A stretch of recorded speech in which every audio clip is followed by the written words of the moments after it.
Alrighty, folks, so welcome back. As you can see,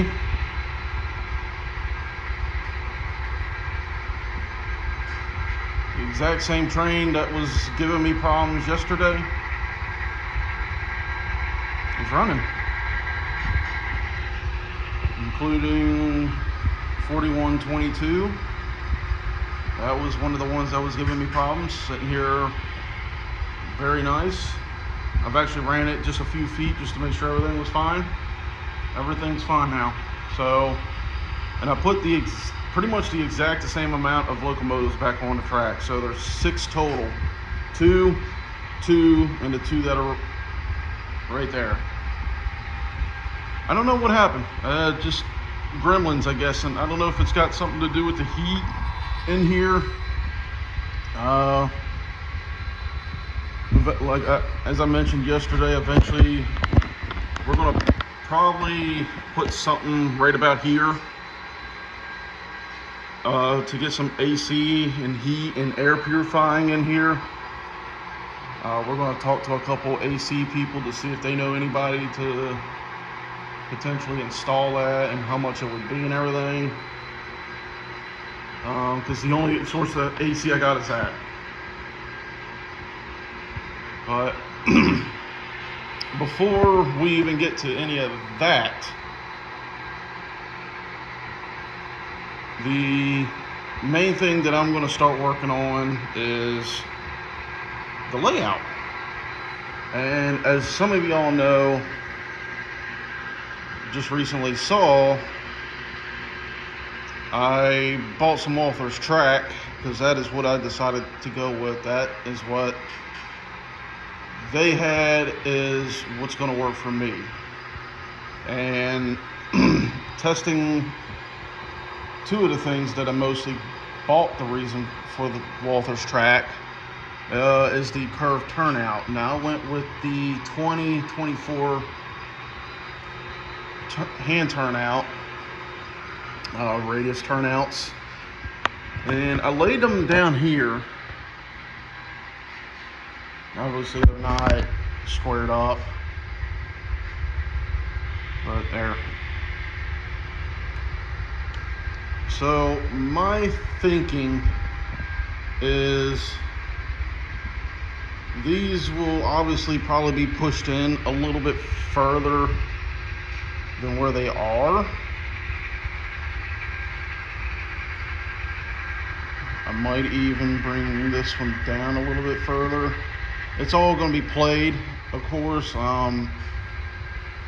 This is just a temporary thing, and I might go and try to get these copied so that way I can lay them down, because I basically want to mirror what I do down here on the other end of the layout down there. And my kind of thought process is, if I can, you know what, well, I ain't got one. I got one. I plan to use maybe either a number 6 or something similar to these standard switches.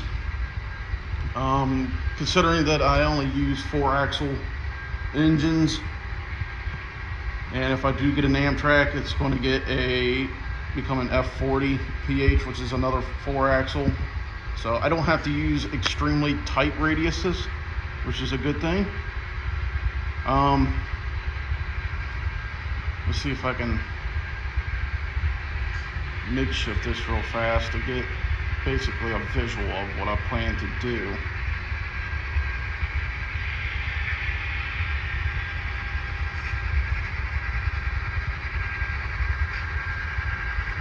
So something similar to,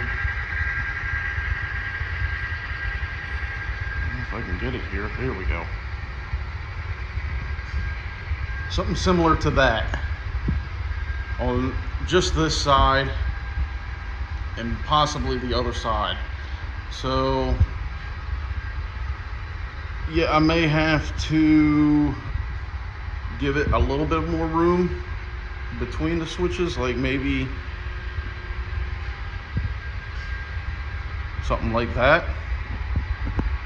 But what I plan to do is have the main line more of the inside track. Well, no, I'm sorry, more of the outside track. So basically keep that as is, but the inside will be kind of a diverging track, of course. And on this side, which is where the mountain is,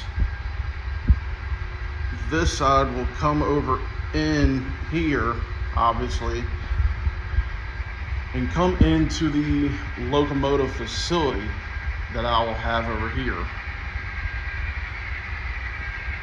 And then, of course, everything that will come off of this switch, or something similar, will come off up into here, go straight on in, close to the mountain, and then run into a big yard right over here. Well, not big yard, but something pretty big.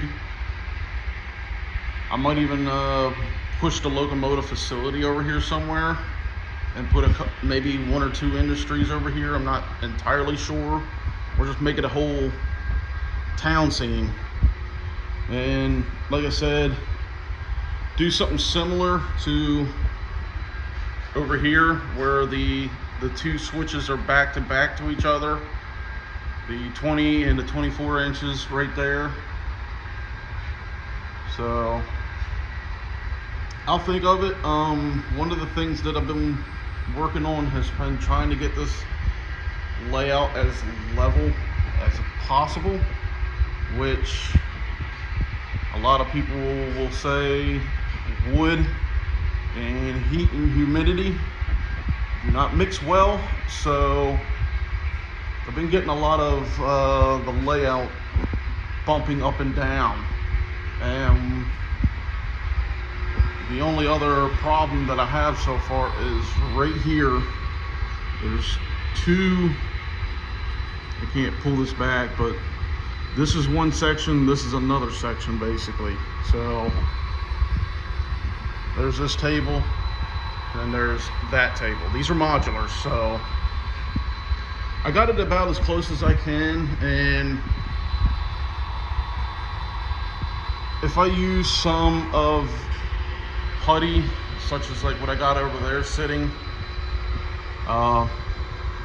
it should work for me for what I plan to do.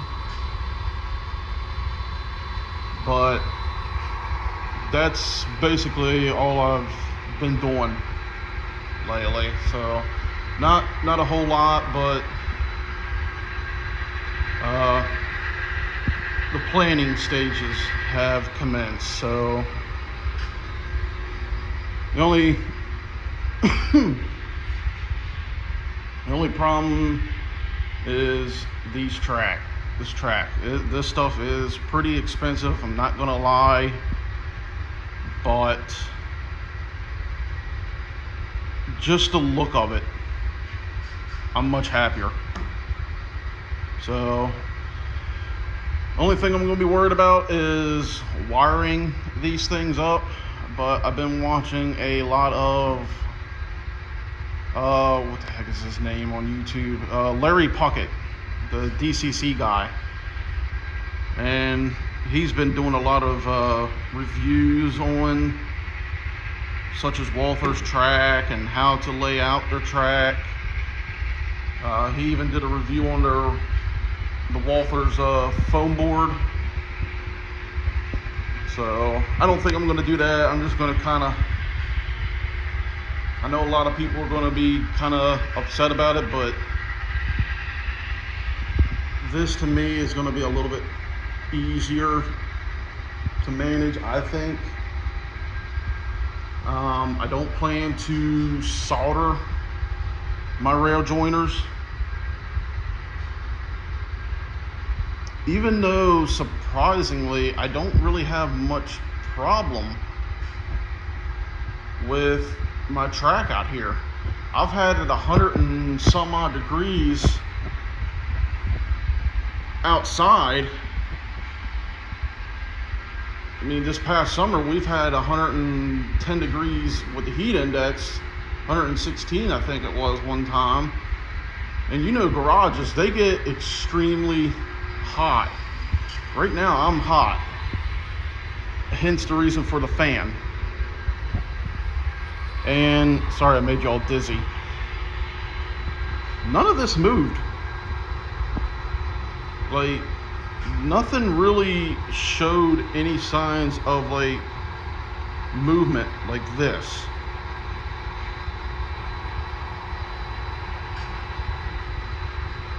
Which is kind of surprising to me. I thought for sure a lot of the stuff would have moved a lot, but nothing in here has moved. So, and that could be because I don't have any of this nailed down or anything, but that could change when I start nailing these things down. But hey, I mean, if it's working in here, it's working. The only thing that I'm probably going to change as far as what I normally do is with the Walthers or this Bachmann track, I don't care too much. This is going. I mean, look at that's getting pretty bad. Anyway, I'm just going to use a typical paper towel or toilet paper like this and clean it that way. I've had no problems with that before. I've used that way when I had my model train in the apartment that I used to live in. Never had a problem. So a lot of people have said go this way, go that way. Other people have always said stick to what is best for you. This here has been the best for me. Isopropyl alcohol and this. I don't know why, it's just the best to me. So that's it for today, folks. With the Walthers track or wiring up the layout, that's kind of another thing that I'm going to be eventually asking. I know I talked to Jerry, Boxcar Jerry, and James from Dundas Junction. I'm going to eventually start talking to them about wiring this stuff up. However, I took a look on YouTube and I found one guy, he made it so simple for me that once I start getting this stuff ready to go, it should be pretty quick for me. The only problem that I'm going to have is this stuff, is because I know some people have said to juice the frog, and that's what I think this little thing here is for. I don't know if my little GP units, because this is basically all I'm going to be running, we'll work on this.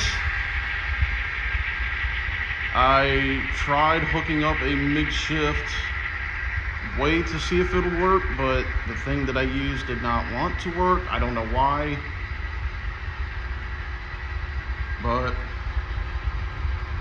I'm going to try some way or another to hook up some power to this track and give these GP models a try on this. See if I need to juice up the frogs, and if so, that's going to be a pain in the butt, but you got to learn.